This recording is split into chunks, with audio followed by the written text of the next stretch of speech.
All right, what's up, everyone? This is Kirk here again at Option Alpha. Thank you so much for tuning in today, and welcome back to the Option Alpha Show. So today, we've got a very special episode. We're going to be going through some new research on zero DTE time decay. So you might be wondering, why do we do this research? Well, we have been fanatics about zero DTE recently, myself included, trying to figure out how we can do this in our own accounts, how we can trade better with zero DT, how we can take advantage of it. As you know, zero DT has been going crazy.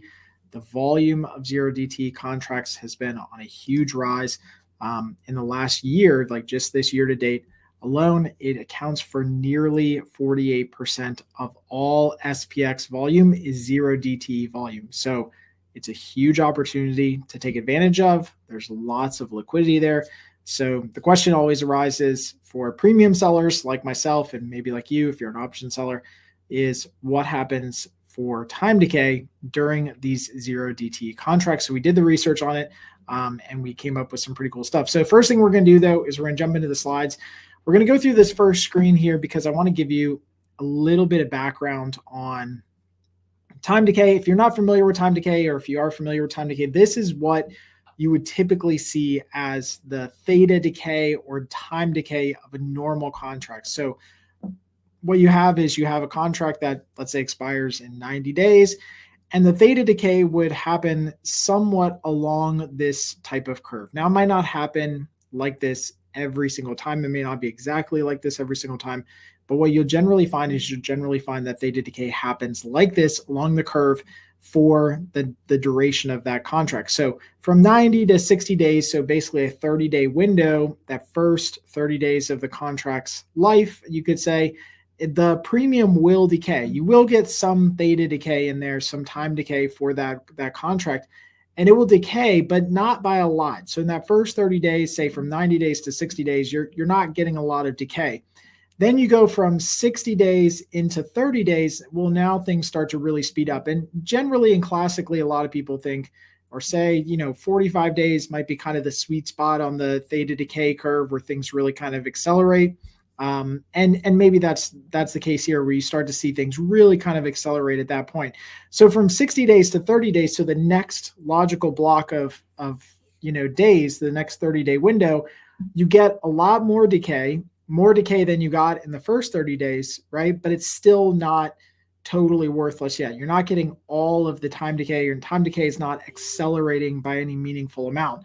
So it's not until you get into the last 30 days of the expiration of that contract. So it's going from 30 days to the last day that the contract is available for trading, that you get the actual really acceleration of theta or time decay. And this is, I think, generally what a lot of options traders kind of salivate over, is this theta decay where they're putting on positions, they're getting time decay because things aren't moving, against them aggressively. And so the decay of the position is where they make their money. So the question now becomes, well, essentially what happens here? So if you're trading a zero DTE contract, there's no time decay element, essentially, like no classical time decay where you have days and days and days of decay. You don't have 90 and 60 and 30 days of decay.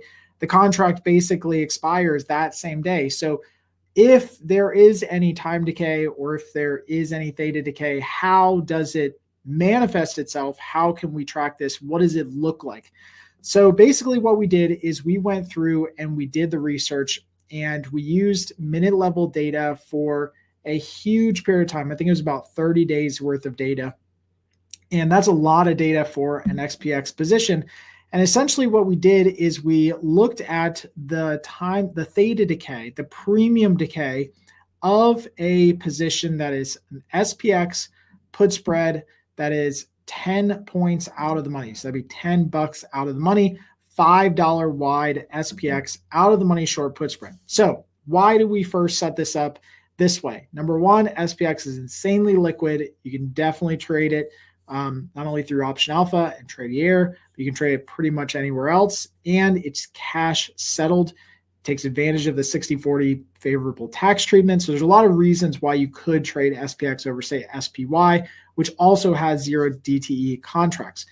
But what we did here is we didn't look at just the individual legs. So we've seen other studies out there where people look at individual legs, like selling a strangle or a straddle in SPX, but it's just not realistic. In fact, it's the furthest thing from realistic for most regular traders. Most regular traders, most small traders, you don't have the capital to do $100,000 naked position on SPX. Like, it's just not realistic to do that, right? So most traders, if they're trading SPX and doing 0 DTE contracts, they're doing so as $5, maybe $10 wide, $15 wide spreads, depending on if you're doing iron butterflies or regular spreads. But we just looked at a $5 wide spread in SPX, which is $5 on a short put spread, a very realistic position for a trader. So what this means is that this is going to look at the net decay of the position, which again, is not looking at the individual contracts, but it's looking at the net decay of the position as it goes throughout the trading day. And we did this one a little bit out of the money, so $10 or 10 points out of the money on SPX. And so here was kind of the aggregate of a lot of the data here with this red line. And you can see generally what happens. What I think is fascinating, if you take away kind of the first couple takeaways from this, is that number one is that you don't get linear decay. So I think there are some people who believe that because it's a 0 DTE contract, because time is kind of marching along in a very standard progression, you have the first hour of trading and the second hour and the third hour, right? It's not like time is accelerating during the day. But as you get closer to expiration, or as you go through the expiration day, there's maybe an assumption from some traders that a lot of that decay is very linear, and or that you get a lot of decay early in the morning. So I've also seen that too, where some people may assume that you get a lot of decay in the front half of the day, or the front first 30 minutes of the day, the first hour, whatever the case is.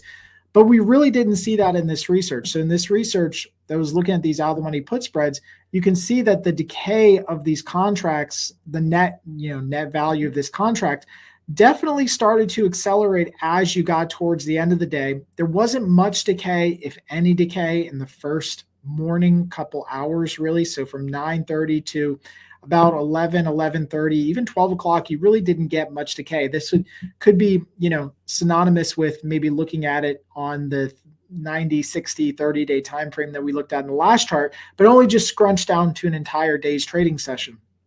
So around 12 o'clock, you get a little bit of decay, but then you get into, from 12 to about 1 or 2 o'clock, decay starts to accelerate a little bit, obviously, because now we're running out of time. Like, the market is literally running out of time because it closes in a couple hours.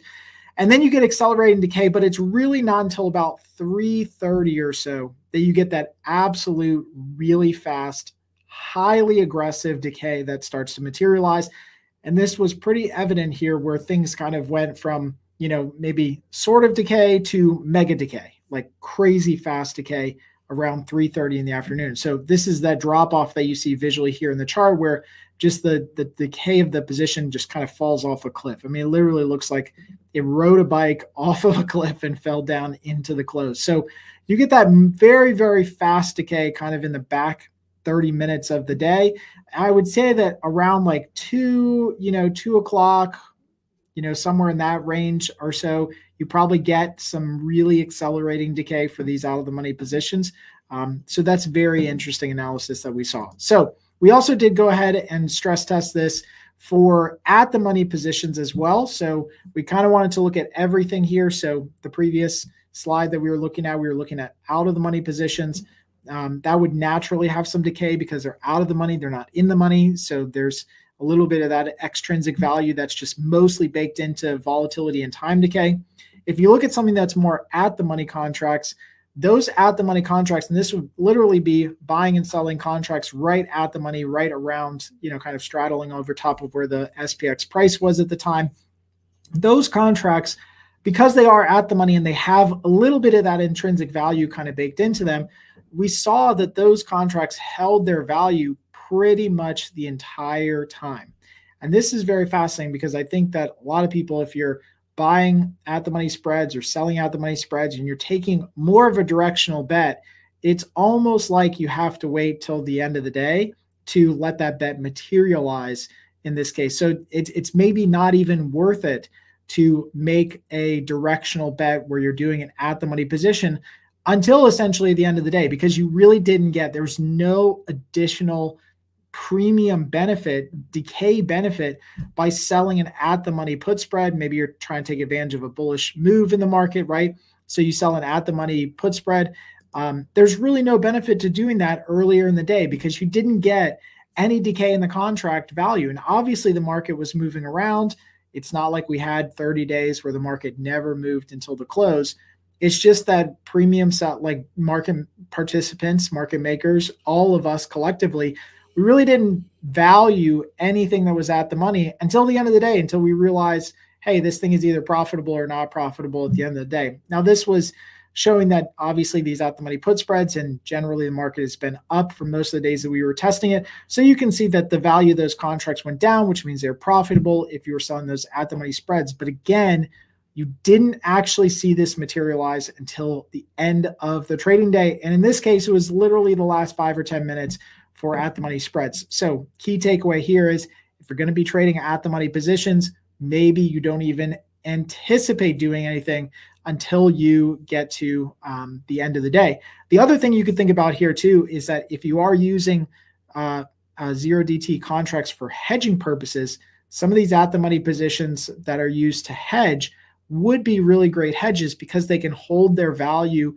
throughout the rest of the day, or generally hold their value. They're not going to decay in value if you're using them to hedge. So that might be a good, interesting way to kind of look at it as well.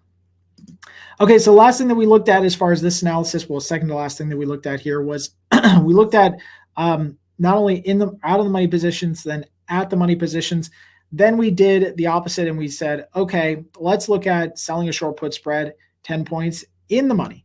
So this is completely different than what we were talking about before, but we weren't looking at out of the money or at the money positions. We were specifically looking at in the money positions to see if the same thing happened just on the opposite side of the option chain. And we saw effectively the same thing. You could say that this chart with the first chart that we looked at essentially are mirror images of one another, where we don't get some premium, not decay, but acceleration, basically as it goes towards full value, towards the spread width of $5.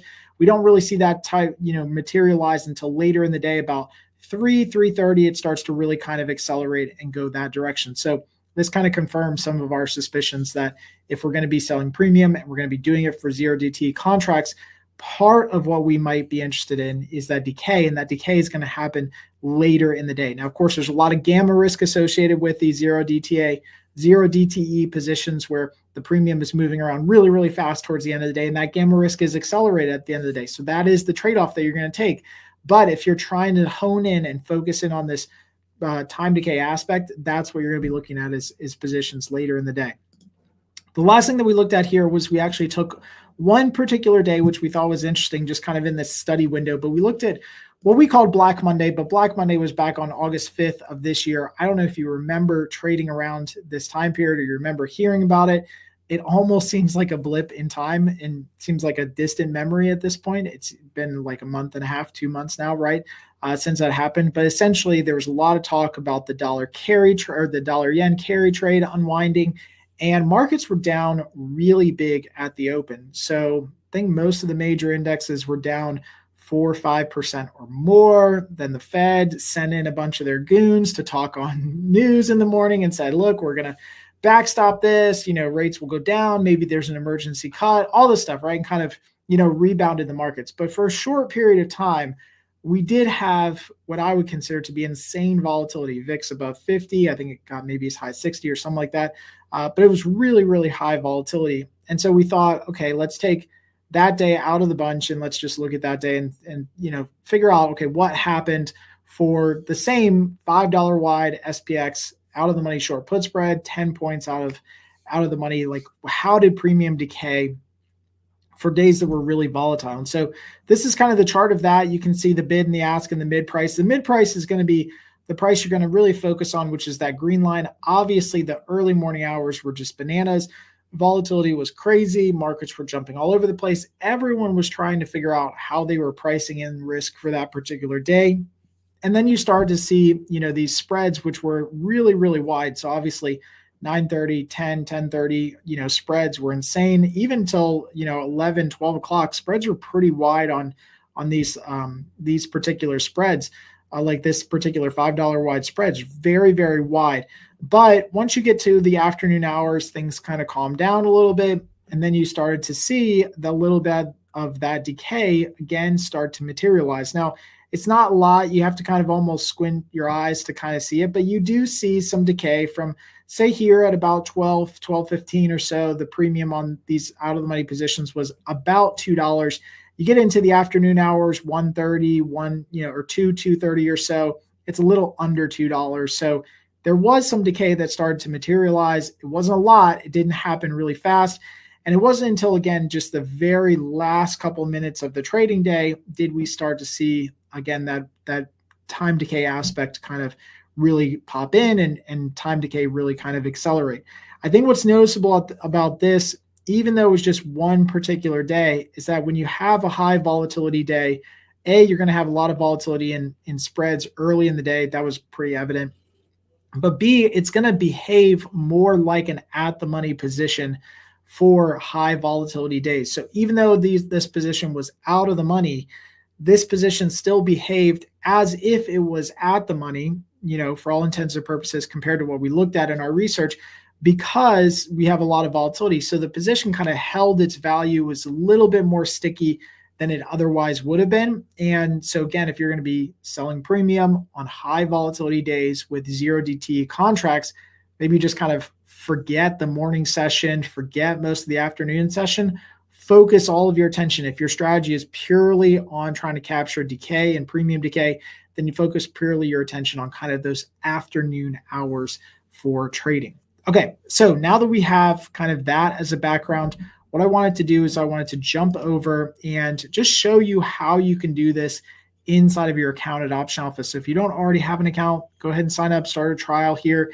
You can trade 0DT contracts. You can use the Oracle to find new ideas and backtest ideas for 0DT trading. But if you're inside of a bot that you're running, what you can do is you can actually set your bot up. Well, there's a couple different ways you could do it. So I'll show you these different ways here. The first way that you can set this up is you can set this up so your scanner only runs at predefined market times. I have a couple different scanners with some different settings for this bot that I've shared in the community before, which is my 0DT Ninja. But this one here, you can see inside of the scanner settings, if I go into any scanner automation that I'm running where I'm scanning for market opportunities, telling the bot to go through things, I can go over here and I can go to market time and I can set my scanner to run at predefined times. So I can say, all right, this scanner is not even allowed to run until 3 o'clock or later.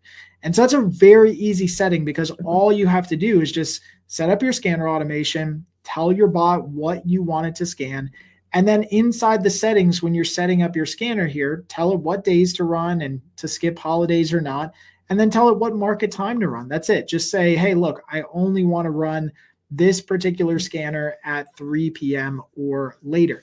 And so that will run that scanner at 3 p.m. or later. It'll basically start every day at 3 p.m. And that's how you kind of focus and hone in on just that latter part of the day if you want to focus on kind of that latter part of the day. The way that I do it inside of my scanner automation is I actually have different sets of times that I am willing to make trades. So it's a little bit different than just focusing on one time, but the way that I have mine set up is that, so if I'm looking at a position that's selling some premium, say 0.5% out of the money, I will allow the bot to scan from kind of the morning time period until about 12:30.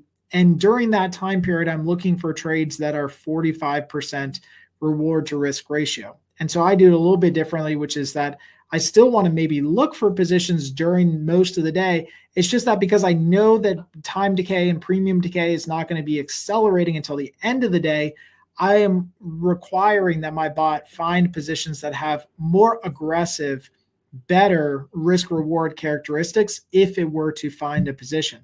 And then at 1:30, I can start backing off those risk reward requirements, still making sure that I'm collecting enough premium to cover the risk, but I can back off those risk reward requirements to 30%. And then maybe at 3:45, you could back it off a little bit more if you want to. I kind of keep it the same. Some of the other ones that I run are a little bit different like this. This one looks at 0.4% out of the money. It stops the first scan period at around 11:30. But inside the market open to about 11:30, it's looking for 70% reward to risk requirement. And then at 12:30, it backs it down to 60%. And then from 2:30 till the end of the day, it backs it down to 45%. So that's why I call this my waterfall, because I'm doing a progressive waterfall at different times during the day. So if you actually look at what the automation is doing inside of it, it's first checking to see if it's approved for trading, which it goes through a process, making sure there's no Fed days or crazy volatility. We just want general market days that we want to trade. And then it checks to see if it's inside the first scan period and if there's an iron condor available that we want to trade that meets our requirements. If there is, it opens the position, manages it, etc. If there's not one available, then we look inside the second scan period and then again inside the third scan period. So you can see how it's kind of going through this waterfall progression through different periods of the day. You don't have to do it like that. You can obviously go in here and you can say market time is after X, time during the day, right? So you could go in here and market time is after, say, 3:30 in the afternoon, and it would only run if it was after 3:30 in the afternoon. But that's a little bit different if you wanted to manage your bots a little bit different. Again, I like to do the kind of waterfall because I'm still willing to make trades during the day. It's just that I want to make sure I'm collecting enough premium to do so.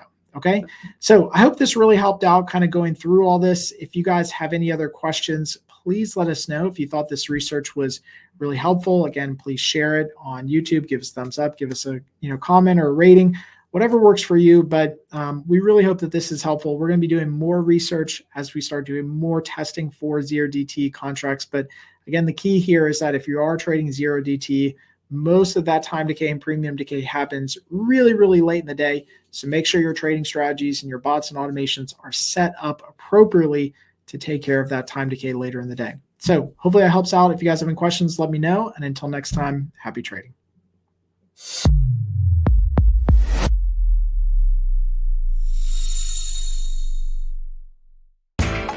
You know how the financial world goes. Here comes the buzzkill.